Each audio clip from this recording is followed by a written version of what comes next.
Bonjour à toutes, bonjour à tous. Je vous salue bien dans le nom de notre Seigneur Jésus-Christ. Amen. Très heureux d'être avec vous ce matin. Effectivement, c'est la première fois que mon épouse et moi et nos enfants faisons le culte avec vous et avoir le privilège d'apporter le conseil du Seigneur. C'est vrai, Pierre l'a dit, on se connaît, c'est le début de tout. Le ministère, c'est avec Pierre que ça a commencé, ça continue avec Alain. Je suis très content du parcours et merci pour tout ce qu'ils nous ont apporté. C'est des souvenirs, c'est remis. Je suis content de voir où il est aujourd'hui et comment ça se passe. Un vrai plaisir de vivre ces moments de célébration de notre Seigneur avec vous.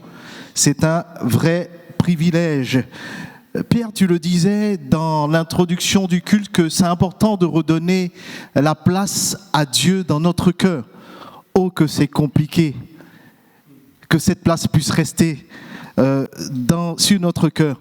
C'est très combattu. Et c'est la raison pour laquelle je vais vous partager ce que le Seigneur a mis sur mon cœur. Et si vous voulez, on va prier pour mon cœur, pour vos cœurs, et pour que le Seigneur puisse manifester sa parole. Seigneur, nous te bénissons, nous te rendons grâce. Merci parce que par ta parole, tu as tout créé. Et merci parce que, comme Pierre pouvait le dire, tu as les paroles de la vie. Ces paroles qui sont capables de changer une personne, de bouleverser une destinée dans le bon sens, de guérir. Tu envoies ta parole pour guérir, pour restaurer, pour fortifier, pour encourager et pour éclairer. Parce que le chemin que tu nous montres, c'est celui de l'éternité avec toi. Merci que cette parole trouve un écho favorable dans mon cœur et dans le cœur d'un frère, d'une sœur, d'un bien-aimé. Merci parce que tu fais toutes ces choses pour l'honneur et la gloire de ton nom, Jésus. Amen. Amen. On peut prendre nos Bibles, bien-aimés, dans le livre de Jérémie, chapitre 7, verset 23.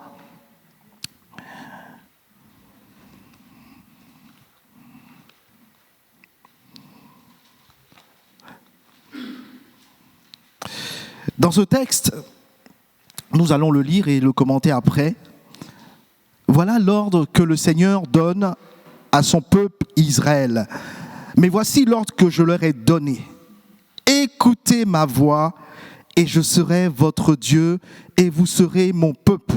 Marchez dans toutes les voies que je vous prescris afin que vous soyez heureux. Amen. Marchez dans toutes les voies que je vous ai prescrits. Écoutez ma voix.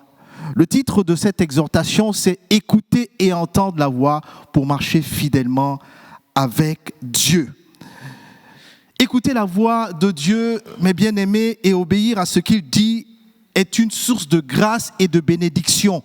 C'est ce que lui-même, il recommande, car lui-même, dans ce ordre, il s'engage à nos côtés. Il est impossible d'obéir à Dieu avant d'avoir écouté et entendu Dieu, avant d'avoir entendu sa voix, parce qu'elle seule nous informe de sa volonté. Elle seule nous rassure de sa présence à nos côtés. Beaucoup d'entre nous aujourd'hui qui professons que nous sommes chrétiens sont insensibles à la voix de Dieu, malheureusement. Nous pouvons mener nos activités et obligations religieuses, mais elles sont rituelles et théoriques. Ce n'est pas négligeable, je l'avoue, mais elles ne révèlent pas une constante sensibilité à la voix de Dieu. Amen. C'est d'autant plus important que faut savoir que le Seigneur revient bientôt. La Bible parle du son de la trompette, mais on ne sait pas c'est quoi le son de la trompette. Est-ce que c'est le son de sa voix? Beaucoup seront interpellés et partiront aussitôt, mais ceux qui n'ont pas reconnu sa voix, comment ils vont faire? Le désir de Dieu, c'est que nous ne soyons pas de ce nombre-là, que nous soyons fidèles et attachés à lui. Parce que c'est important de comprendre que être croyant est une chose. Je crois en Dieu, c'est gratuit, c'est facile.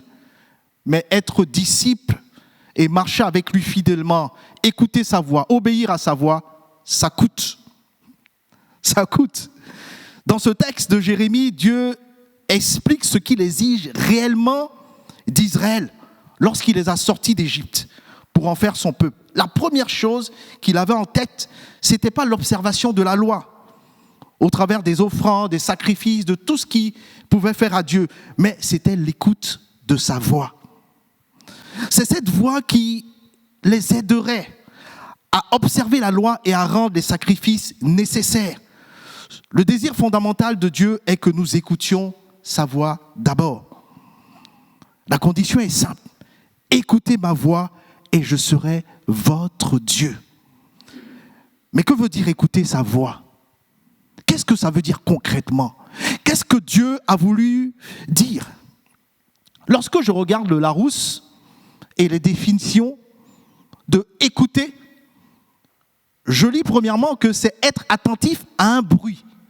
Écouter de la musique, par exemple. Ensuite, c'est tendre l'oreille pour percevoir le bruit produit par quelque chose ou par quelqu'un. Tout ça, c'est encore écouter. Écouter, c'est être l'auditeur d'un orateur. Je prête l'oreille à ce qu'il dit. Pierre, tu parlais de politique. Le Premier ministre parle, le président parle. Je vais écouter ce qu'il a à dire aux Français. Écouter, c'est également accepter d'entendre ce que quelqu'un a à dire et lui donner audience. Parle, Seigneur, ton serviteur écoute. Écouter, c'est également tenir compte de ce que quelqu'un dit. Je tiens compte de ce qu'il dit. Je le laisse décliner tout ce qu'il a à dire. C'est ça, écouter. Prenons Exode 15, verset 26, ensemble. Exode chapitre 15, verset 26. Que le Seigneur nous donne la grâce et la force d'écouter sa voix. S'il insiste aujourd'hui, il a pris le temps de me dire à moi que je ne l'écoute pas assez. Et je vous assure que ça m'a bouleversé. Je ne l'ai pas accepté comme un message parce que je dis, mais Seigneur, je suis fidèle, je viens à l'église, je te sers, je fais ceci. Mais écouter la voix de Dieu, c'est quelque chose de plus précis. Parce qu'à travers l'écoute de sa voix, il veut m'assurer qu'il est à côté de moi. Alors, Exode, chapitre 15, verset 26. Il dit, si tu écoutes attentivement la voix de l'Éternel ton Dieu, si tu fais ce qui est droit à ses yeux, si tu prêtes l'oreille à ses commandements et si tu observes toutes ses lois, je ne te frapperai d'aucune des maladies dont j'ai frappé des Égyptiens, car je suis l'Éternel qui te guérit. Regardons les bénédictions, les grâces. Si tu écoutes attentivement, parce qu'il s'agit non pas d'écouter simplement, mais aussi et surtout d'écouter attentivement. Ce que Dieu a à nous dire est précis. Il faut savoir que nos vies ne sont pas une surprise auprès de Dieu, même quand nous faisons des erreurs. Mais il nous demande d'écouter attentivement sa voix. L'histoire de Joseph, c'est une histoire qui m'interpelle. Dieu a dit à Joseph, voilà ce que je vais faire avec toi. Mais il ne lui donne pas le détail. Je pense que pour tenir et pour garder la foi, il a dû écouter et entendre attentivement la voix de Dieu. Dans ce passage et même bien d'autres, le fait d'écouter la voix de Dieu est suivi de belles promesses pour Israël. Pour nous aussi, si nous sommes prêts à l'écouter, il va régner sur tous les aspects de notre vie. Et c'est rassurant pour nous. J'ai envie de nous poser une question. Le Seigneur, il se décline comme qui auprès de nous? Comment il se décline? Quelqu'un me dira, c'est mon sauveur, gloire à Dieu, c'est mon Seigneur, gloire à Dieu, mais quoi d'autre? C'est une question ouverte, hein? On peut réfléchir ensemble. Comment Dieu se présente pour les croyants que nous sommes? Comment il se présente à nous? Comment il se fait appeler?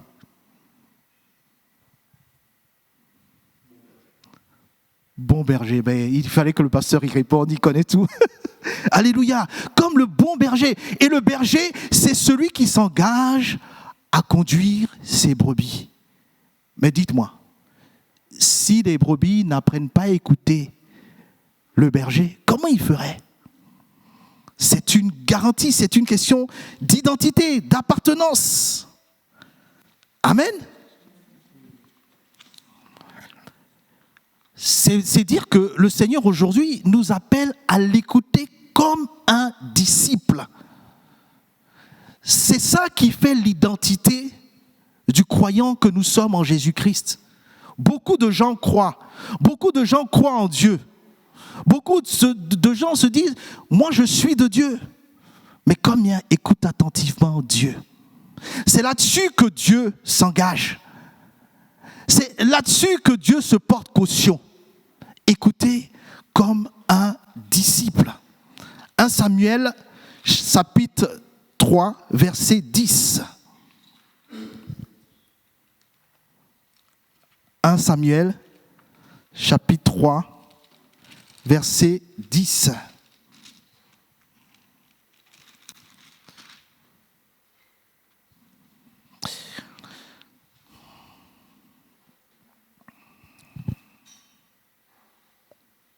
L'Éternel vint et se présenta, et il appelait comme les autres fois, Samuel, Samuel. Et Samuel répondit, parle, car ton serviteur écoute.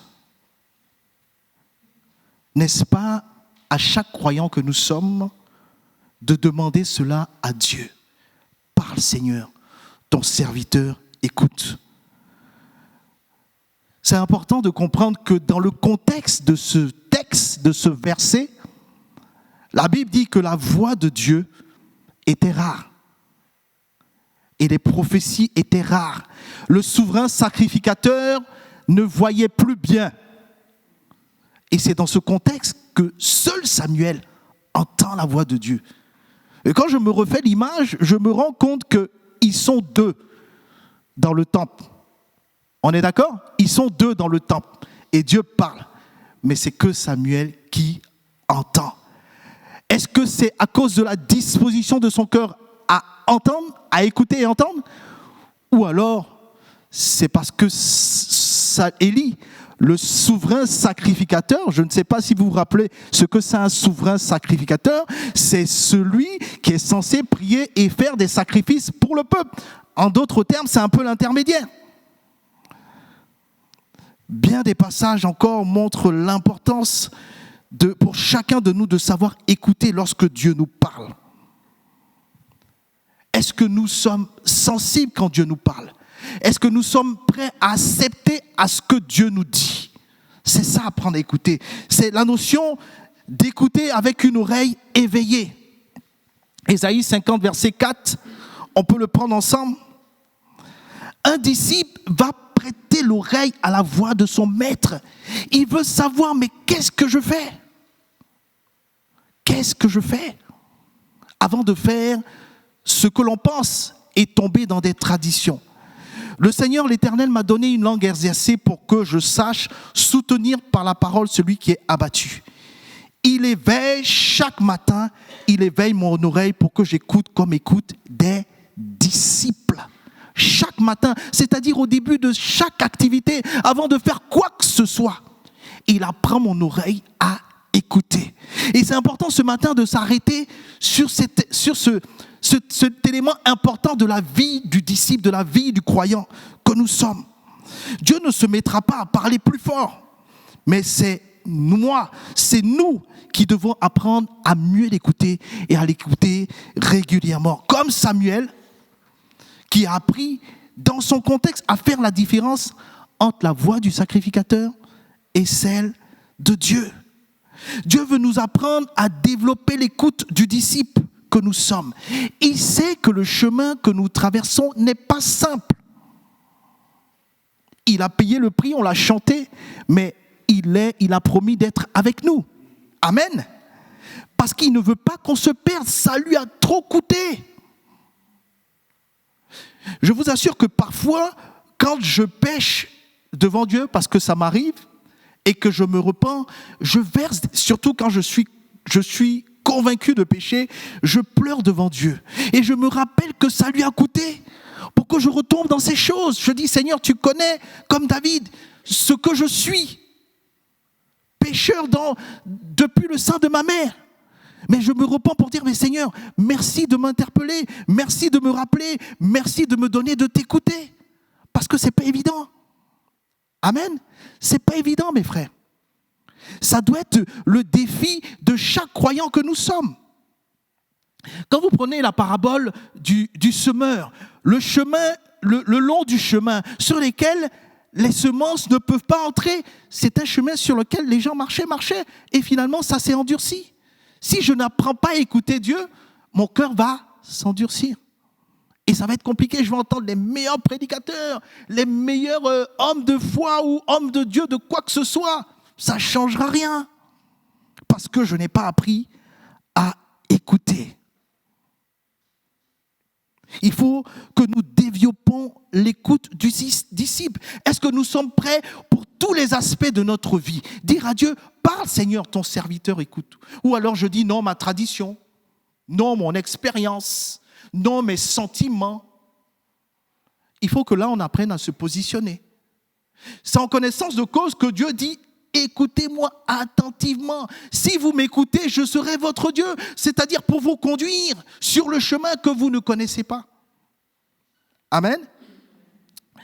Écouter comme les disciples, c'est aussi être prêt à entendre ce que Dieu a dit. La difficulté à écouter Dieu provient aussi de ce qu'on est prêt à entendre ou pas ce que Dieu veut nous dire. Il y a des choses qu'on est prêt à entendre et d'autres pour lesquelles on n'est pas prêt. La Bible dit, je l'ai rappelé tout à l'heure, la parole de Dieu était rare et les visions n'étaient pas fréquentes. Pensez-vous que Dieu n'avait rien à dire? Dieu avait des choses à dire. Mais est-ce que les uns et les autres étaient prêts à l'écouter? Pour preuve, regardez dans la suite du texte ce que Dieu a dit à Samuel, mais le destinataire de ces paroles, ce n'était pas Samuel à la base. On est bien d'accord. Ça concernait Élie. Mais c'est que Élie n'était pas prêt à entendre. Pensez-vous que Dieu n'a pas parlé à Élie sur l'attitude de ses enfants? Sur l'attitude du peuple? Si. Mais il n'était plus prêt à l'entendre. Si nous ne sommes pas prêts à entendre ce que Dieu a à nous dire, ou alors on ne veut écouter Dieu que quand ça nous arrange, c'est compliqué de marcher fidèlement avec lui. Et ça ne dépendra pas de Dieu, ça dépendra de nous. Parce que non, ça ne m'intéresse plus. C'est important pour les croyants fidèles que nous sommes d'apprendre à écouter Dieu parce que Dieu sait toutes choses. Amen. Il faut plutôt dire qu'Élie n'était pas prêt à écouter et à entendre certaines choses que Dieu lui avait déjà dites. Il en avait déjà parlé. Comme son cœur était endurci, il n'entendait plus. Je vous assure que parfois, quand j'entends des prédications qui m'interpellent, je me mets à genoux, je dis, mais Seigneur, je ne l'avais pas vu comme ça. Merci pour la révélation, merci pour la grâce. Parce que ce n'est pas évident. Ne devenons pas insensibles à la voix de Dieu. Dieu cherche dans son peuple des Samuel prêts à écouter et à entendre tout le temps, régulièrement. Que ce soit la particularité de notre marche de foi. Écoutez Dieu. Un aspect qui est important, celui qui écoute entend la voix du bon berger. 1 Jean 10, verset 10. Celui qui écoute entend la voix du bon berger. Celui qui est disposé à bien écouter entend ce que Dieu a à dire. Si ça reste quelque chose de fondamental pour lui. Jean 10, 10, pardon, pas 1 Jean, autant pour moi. Jean 10, verset 10. Le voleur ne vient que pour dérober, égorger et détruire. Moi, je suis venu afin que mes brebis aient la vie et qu'elles soient dans l'abondance. Verset 11. Je suis le bon berger donne sa vie pour ses brebis. Verset 12. Mais le mercenaire qui n'est pas le berger et à qui n'appartiennent pas les brebis, voit venir le loup, abandonne les brebis et prend la fuite, et le loup les ravit et les disperse. Vous voyez comment il est important de rester attaché au bon berger. Le lien avec le bon berger, c'est que le bon berger, il parle, il appelle. Et si nous sommes prêts à écouter, on le suit, il nous garantit sa sécurité. Autrement, nous sommes en danger, même dans une église. Parce que tu peux être là le dimanche, mais tout ce qui se passe la semaine, c'est compliqué. Dans le psaume 23, David l'exprime ainsi, en disant, même quand je traverse la vallée de l'ombre de la mort, je ne crains aucun mal. Pourquoi ? Parce que j'ai écouté, j'ai entendu et je sais que mon berger n'est pas loin et que cette situation, Pierre, tu le rappelais, il est plus grand que tout. Il est plus grand que ce qui me surprend. Il est plus grand que ce que je pense. Il est plus grand que ce qui peut m'arriver. Il est plus grand que les circonstances ou ce que le médecin peut dire. Parce que c'est le bon berger de qui j'ai entendu la voix. Et là, il se pose un problème. Notre gros problème n'est pas d'entendre la voix de Dieu dans ce monde de confusion, mais c'est la reconnaître. Un homme de Dieu a fait remarquer quelque chose que j'ai trouvé intéressant. Quand il dit que je connais mes brebis me connaissent, elles entendent ma voix et me suivent. C'est l'idée de ce que, en Israël, il y avait plusieurs brebis et plusieurs bergers. Donc, chacun, ils avaient une certaine façon d'interpeller leur troupeau par des sifflets, mais c'était un code entre ces brebis et lui. Mais il fallait que chaque brebis sache si c'est son berger qui l'appelle ou pas. Je connais mes brebis me connaissent, elles entendent ma voix et me suivent. Mais une brebis qui n'a pas le temps, qui n'a pas appris à écouter ma voix, comment il entendra lorsqu'il m'appelle? Amen. Comment il fera s'il n'a pas appris à le faire? Et je disais tout à l'heure qu'il y a plusieurs voix. On a plusieurs voix. Mais moi, je suis en train de vous parler, mais vous devez reconnaître la voix de votre berger dans ce que je dis. Je me fonde sur la parole, c'est sûr. Mais il y a la parole de Dieu. Je ne veux pas vous choquer. Et il y a la voix de Dieu. Amen. Vous n'allez pas dire amen. Mais il y a la parole de Dieu et il y a la voix de Dieu. On va dans Genèse. Dans Genèse, si vous remarquez, on va le prendre ensemble si vous voulez bien.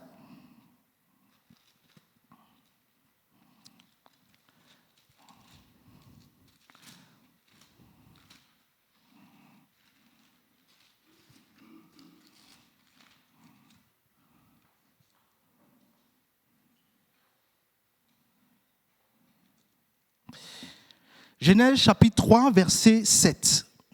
La Bible nous dit que les yeux, ça c'est quand Adam et Ève ont péché, les yeux de l'un et de l'autre s'ouvrirent. Ils connurent qu'ils étaient nus et ayant cousu des feuilles de figuier, ils s'en firent des ceintures.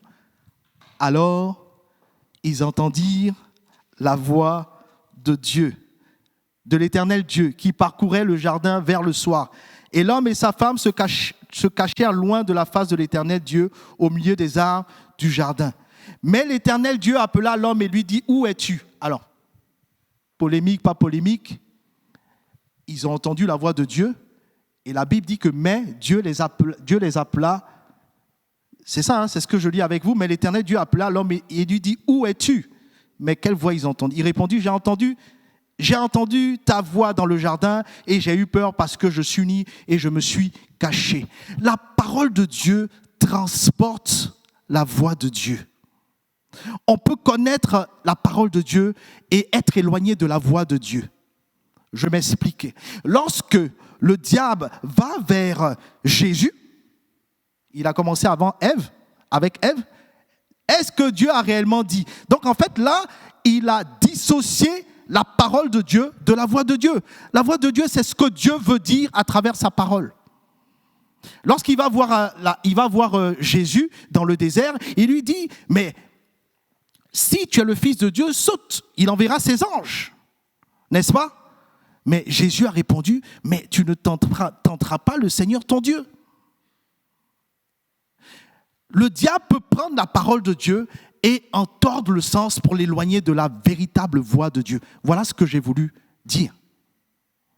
Lorsque Dieu me parle, qu'est-ce qu'il veut me dire?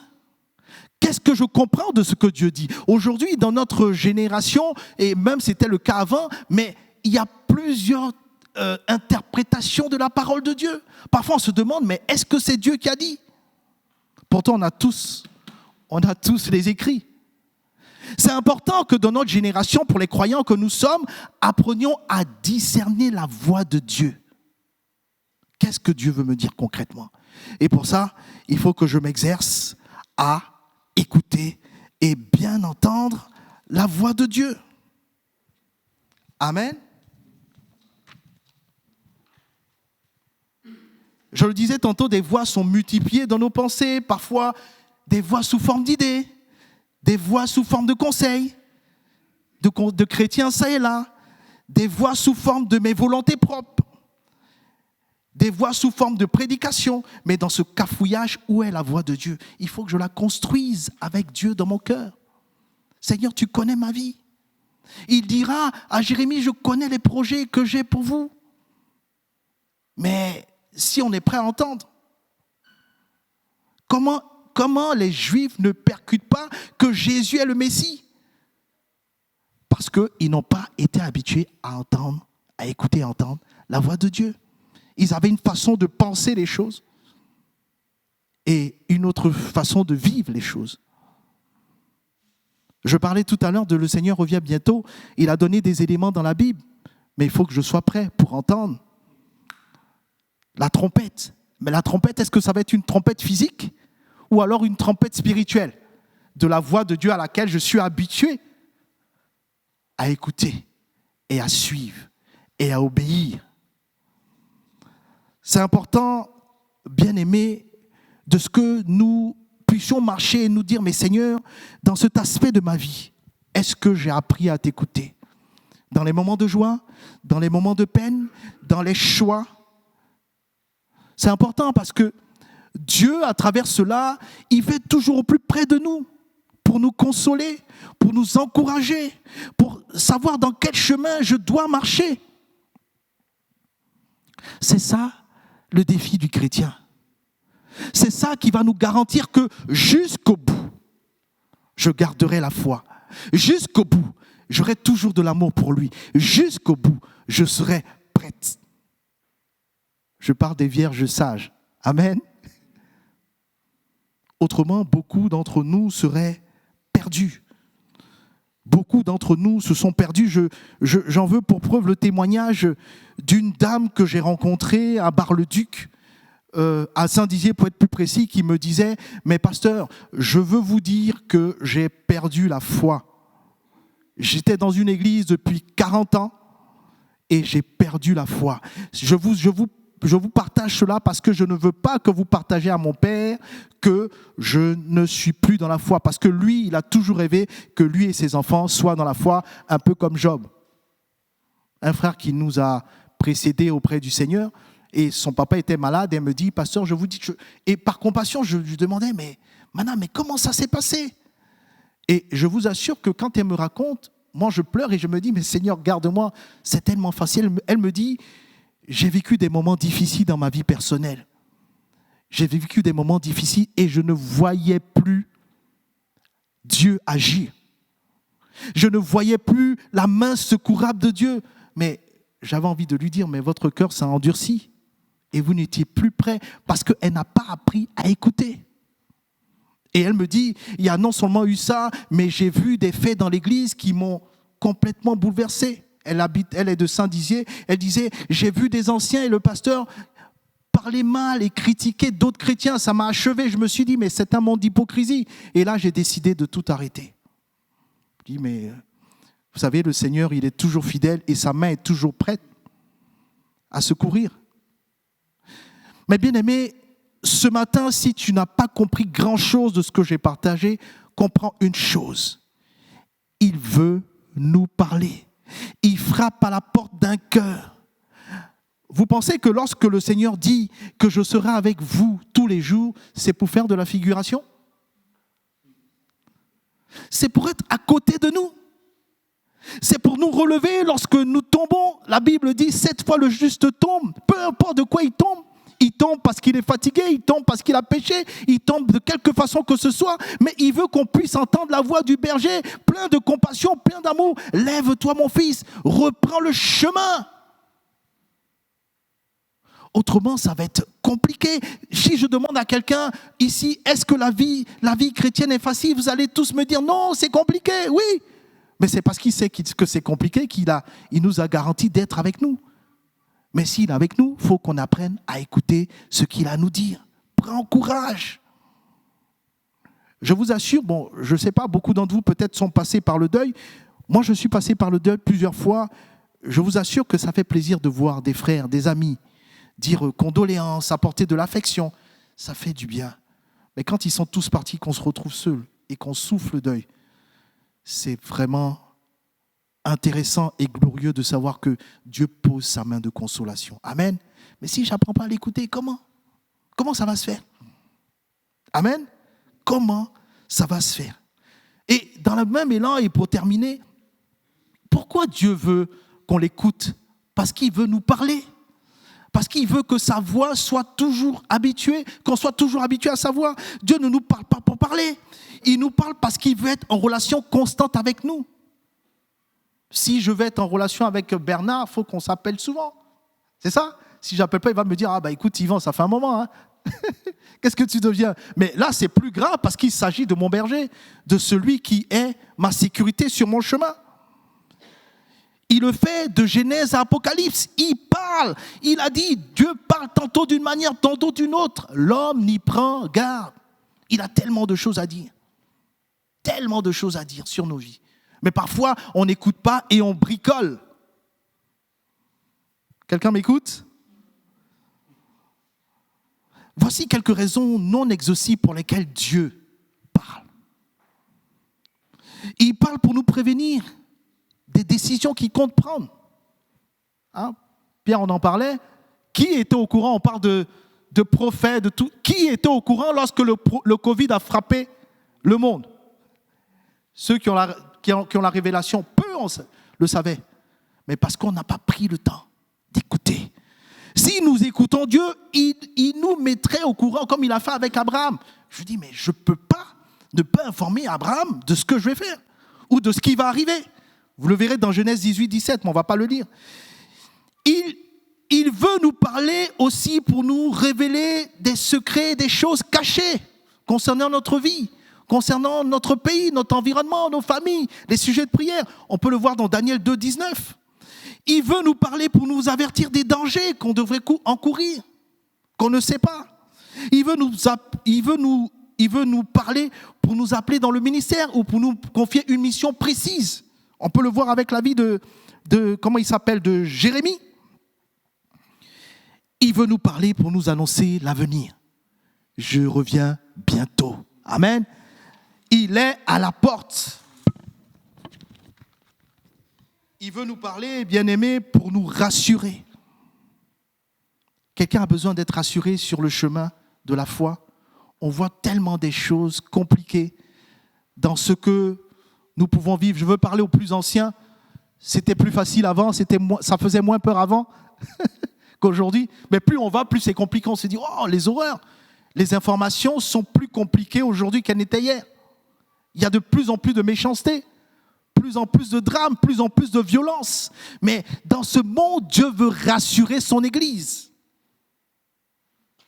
Amen. Il veut nous rassurer, il veut nous parler dans toutes les situations. C'est la promesse qu'il a faite. Je serai avec vous tous les jours pour vous rassurer, pour vous consoler, pour vous affermir dans la foi. Quelqu'un me dit Amen. Enfin, je termine là-dessus, les avantages. Parce que je ne suis pas venu prêcher pour prêcher, mais le Seigneur m'a parlé pour dire, mais il y a des avantages. Il y a des avantages pour chacun de nous d'écouter Dieu. Quand on écoute Dieu, on a l'assurance certaine que Dieu est là et que nous ne sommes pas seuls, même dans les difficultés. On pourra vous encourager, l'Église fait son rôle, le pasteur, les anciens, pour encourager, mais c'est encore mieux lorsqu'on sait écouter Dieu nous parler pour dire, ben voilà, parce qu'on n'est pas toujours avec les uns et les autres. Parce que nous avons déjà une parole de Dieu qui nous a rassurés, qui nous a fortifiés, qui nous a dit, ben vas-y, tu es sur le bon chemin, même si c'est difficile, parce que Dieu est avec toi. Il nous avertit dans les décisions, les prises de décision. Dans le psaume 32, verset 8, on peut le voir. On doit écouter Dieu, et c'est important. Ainsi, Dieu nous révèle sa volonté. Et nous dire que nous ne sommes pas abandonnés à nos émotions, à nos sentiments, à nos circonstances. Enfin, il est impossible de se faire avoir, car Dieu va nous révéler les choses que nous ne voyons pas. Gloire à Dieu. C'est important que si je ne le faisais pas ou si j'ai perdu l'habitude de le faire, de me dire, Seigneur, je veux apprendre à nouveau à t'écouter. Vous savez, tout le monde se cherche. Le pasteur se cherche. Nous tous, on se cherche parce que la violence des temps que nous vivons, et ça ne va pas aller en s'arrangeant, c'est pour tout le monde. Il faudrait que tout le monde apprenne à écouter Dieu. Vous imaginez, même si le pasteur Pierre vous dire, mais voici, le Seigneur m'a dit ça, mais il ne va pas le faire indéfiniment. Et ce n'est pas le vœu de Dieu. Dieu a frappé à chaque cœur. Il n'a pas frappé à la porte de Pierre pour tous les frères de l'église de Sainte-Savine. On est d'accord avec moi? Il peut se servir de sa bouche, et il se sert de sa bouche. Mais il veut donner la responsabilité à chacune et à chacun de pouvoir avoir quelque chose de plus intime avec lui. Si quelqu'un ouvre, je rentrerai, je souperai. On va gérer la vie ensemble et je te conduirai pour ta vie. Amen. Ce soir, on va dire à Dieu, ce matin, on va dire à Dieu, Seigneur, je veux apprendre à t'écouter. Comme Isaïe l'a dit, comme Samuel l'a dit, parle Seigneur, ton serviteur écoute. Et c'est l'une des garanties qu'il continuera à régner sur mon cœur. Vous imaginez? On est sur le chemin, Dieu n'est plus dans la barque, il ne règne plus, où on l'a mis dans une chambre à côté, mais il va m'interpeller pour dire, mais hé mon fils, écoute ce que j'ai à te dire. Mais si je ne sais pas l'écouter, ça va se passer comme si de rien n'était. Et je vais assimiler ce que je fais à la volonté de Dieu, alors que je suis ailleurs. On va baisser les têtes si vous voulez bien. On va demander à Dieu, à travers sa parole que j'ai eu l'honneur de partager, chacune et chacun entendre la voix de Dieu. La Bible dit que j'écouterai ce que dit Dieu pour ma vie. Seigneur, nous te bénissons, nous te rendons grâce. Merci parce que tu es avec nous tous les jours.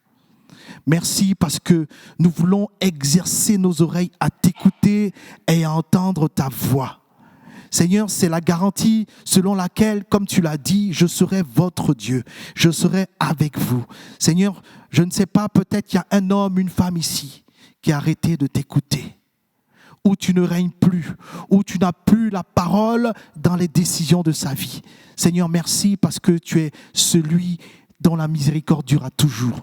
Celui qui tend toujours une main secourable. Celui qui est prêt à donner une seconde chance par l'onction de ton Saint-Esprit convainc. C'est toi seul qui sais le faire. Ma bouche n'est pas habilitée, mais toi tu sais convaincre les cœurs. Seigneur, je te prie de nous aider à apprendre, à réapprendre à écouter ta voix. Merci parce que tu m'assures une sécurité. Même dans les temps difficiles, tu m'encourages sur le chemin. Tu me dis que ce n'est pas encore loin. Tu m'assures que tu seras avec moi jusqu'au bout du chemin. Et lorsque j'apprendrai à écouter ta voix, j'aurai une foi stable en toi. Et je garderai la foi malgré les moments difficiles. Et je continuerai à t'aimer. Seigneur, ce n'est pas évident de toujours t'aimer. Renouvelle ton amour dans nos cœurs. Mais Seigneur, tu le feras en nous apprenant à t'écouter, à nous interpeller. Je te rends grâce de l'action de ta parole dans nos cœurs pour guérir quelqu'un qui était malade. Et tu veux guérir dans le cœur, tu veux guérir dans les corps. Et tu agis maintenant. La Bible dit, tu envoies ta parole et la parole est guérie. Merci de l'action de ton esprit. Maintenant dans chaque cœur. Merci de passer dans les rangs et de faire ce que toi seul sais faire.